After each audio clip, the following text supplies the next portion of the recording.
Garfield ang pinangalan sa'yo dito sa bahay ko nang dumating ka. Kasi yung mukha mo daw parang si Garfield pero kulay gray ka. Napakabait mo kahit sa mga aso na paligid sa'yo hanggat hindi ka ginugulo, hindi mo sinasaktan, iniikutan mo lang, iniikutan ka. Nakakatuwa nga eh. Kahit tinasar ka ng mga aso. Minsan nga naapang kita, nabubuisit ako sa sarili ko. Hindi mo naman ako kinakalmot na hindi mo ako kinakagat. Lagi ka lang nakasundo.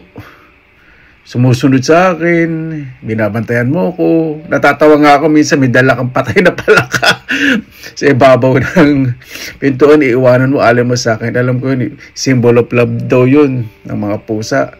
Minsan, kung ano-ano, may patay na tipaklong o ipis. Pagising ko, salamat kasi pag uwi ako, nandyan ka. Pati nga si Dagul, mahal ka na rin eh. Nagkipaglaro sa'yo. Lahat yata ng tao pumupunta dito, kilala ka na, pati yung mga ibang subscribers. Minsan nga napapagalitan ako ng ibang subscribers, bakit hindi daw kita patingin, yung pusa ko, kawawa na, payat-payat, ano mga klase kang amo. Hindi nila alam, hindi kita pusa. Ganun pala, no? Ay, hindi ako mahilig sa pusa, pero dumating ka dito, anak ng pusa.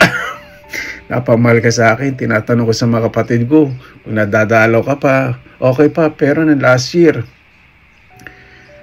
kita pa tayo, di ba? Pero nung umalis ako, tinatanong sa atin, hindi ka na daw dumadalaw. Nalungkot naman ako. Hinintay ko ilang buwan, 3 buwan, hindi ka pa rin dumadalaw. Pati yung kapitbahay ko na nagpapakainis pag wala ako, nag-aalala sa'yo. Sila ate, tuwing linggo, mga kapatid ko. Naalala ka. Pati yung mga ibang bisito kong nagtatanong dyan. Pupunta dyan, tinatanong ka. Kasi napamahal na rin siya, napakabait doon. Pati nga yung mga gumagawa dito eh. Kaya nung nabalitaan wala ka na, sakit sa pala sa dibdib, ano? Hindi kita pusa, pero pumasok ka sa puso ko.